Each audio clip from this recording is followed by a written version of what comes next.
सभी जानते हैं 2019 में आर्टिकल 370 और 35A के हटने के लगभग 5 सालों के बाद 3 सितंबर से जम्मू कश्मीर में असेंबली इलेक्शन होने वाले हैं। इसी के चलते मोदी जी दिल्ली से कश्मीर के डोडा में चुनावी रैली को संबोधित करने के लिए अभी हाल ही में गए थे। पर कई मीडिया आउटलेट ने इस पर रिपोर्ट पब्लिश किया कि टेररिज्म ब्रीथिंग इट्स लास्ट।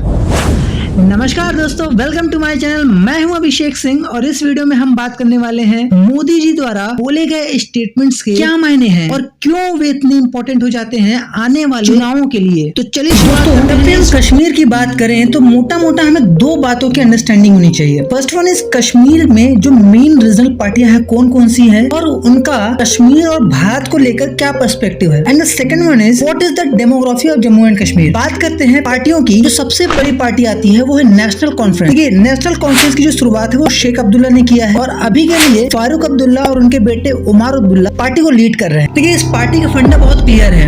ये कश्मीर को भारत का हिस्सा मानते हैं और भारत के साथ बने रहना चाहते हैं। लेकिन जो कश्मीर जम्मू कश्मीर के जो स्पेशल राइट्स स्टेटस है, आर्टिकल 370 की बात कर रहा हूँ मैं। दूसरी जो पार्टी आती है वो है आपकी PDP, पीपल्स डेमोक्रेटिक। इसकी शुरुआत मुफ्ती मोहम्मद सईद ने की थी और प्रेजेंट में महबूबा मुफ्ती पार्टी की कमाल संभाल रही है। देखिए, इस पार्टी की भी जो कहानी है कमोबश नेशनल कांग्रेस के ही जैसे है। ये भी कश्मीर को भारत का हिस्सा मानती है, लेकिन भारत और पाकिस्तान दोनों के साथ क्या चाहती है, अच्छे रिश्ते बना के रखना चाहती है। सो बेसिकली PDP अपने दोनों हाथ घी में डुबा कर रखना चाहती है कि कभी उसकी जरूरत पड़ जाएगी तो उससे मांग लेंगे, कभी उससे जरूरत पड़ जाएगी तो उससे मांग लेंगे। देखिए, बात करते हैं सेपरेटिस्ट लोगों के संगठन की। देखिए, सेपरेटिस्ट वो हैं जो कश्मीर को भारत से अलग करना चाहते हैं। इसके अंदर भी बहुत से अलग अलग वेरिएशन। पहला है हिजबुल मुजाहिदीन। 1989 में इस ऑर्गेनाइजेशन का एस्टेब्लिशमेंट हुआ था।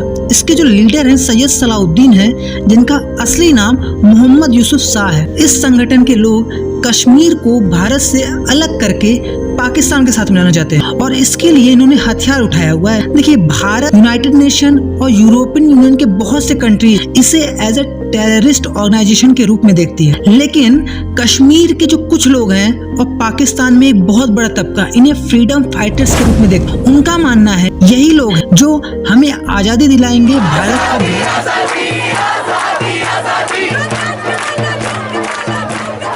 देखिए, बात क्या है, बात अल्टीमेटली पर्सपेक्टिव की है।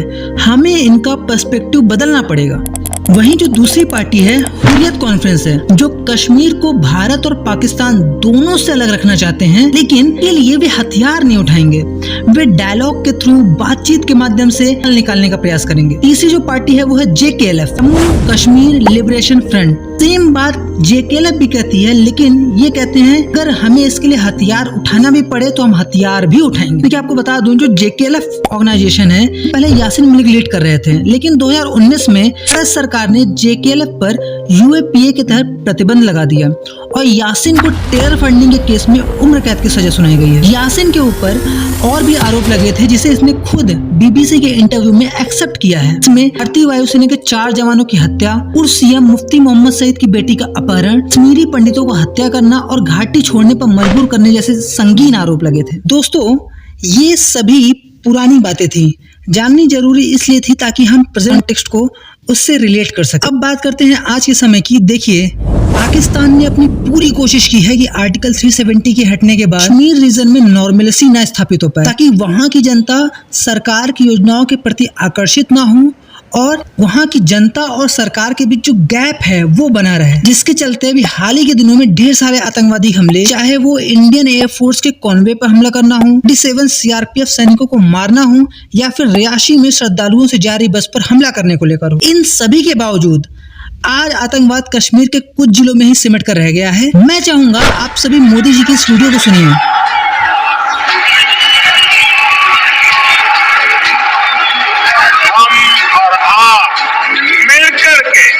एक सुरक्षित और समृद्ध जम्मू कश्मीर का निर्माण करेंगे और ये मोदी की गारंटी है। इन राजनीतिक दलों ने बरसों तक जम्मू कश्मीर पर राज किया, उन्होंने आपके बच्चों के भविष्य पर कभी ध्यान नहीं दिया। ये मोदी है जो आपके बच्चों की चिंता करता है, आपके भविष्य की चिंता करता है। जम्मू कश्मीर में आतंकवाद अब अपनी अंतिम सांसें गिन रहा है। पिछले 10 साल में जम्मू कश्मीर में जो बदलाव आया है वो किसी सपने से कम नहीं है। जो पत्थर पहले पुलिस और फौज पर फेंकने के लिए उठते थे, उन पत्थरों से नया जम्मू कश्मीर बन रहा है। भाजपा एक ऐसा जम्मू कश्मीर बनाने जा रही है जो जम्मू कश्मीर टेरर फ्री होगा और टूरिस्ट के लिए स्वर्ग होगा।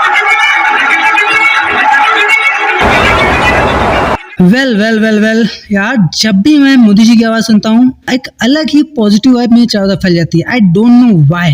खैर देखिए, आजादी के बाद से हमारी सरकारों ने कश्मीर और कश्मीर के लोगों को अपना बनाने के लिए एक रास्ता अपनाया था। जैसा जैसा वहाँ की हुकूमत कहती जाती थी, हम करते जाते थे, इस उम्मीद में कि कभी न कभी वहाँ के लोगों का दिल पिघलेगा, क्योंकि दिल तो बच्चा है जी। लेकिन हुआ नहीं। 2019 के बाद से भारत सरकार ने अपना तरीका बदला, एक नए तरीके को इख्तियार किया। लेट्स सी ये कितना कारगर होता है कितना नहीं, ये वक्त बताएगा। I hope everything is good in the end. इसी नोट के साथ यह है वीडियो का अंत। फिर मिलेंगे नए वीडियो में किसी नए टॉपिक के साथ। तब तक के लिए व्यस्त रहिए, मस्त रहिए और मुस्कुराते रहिए।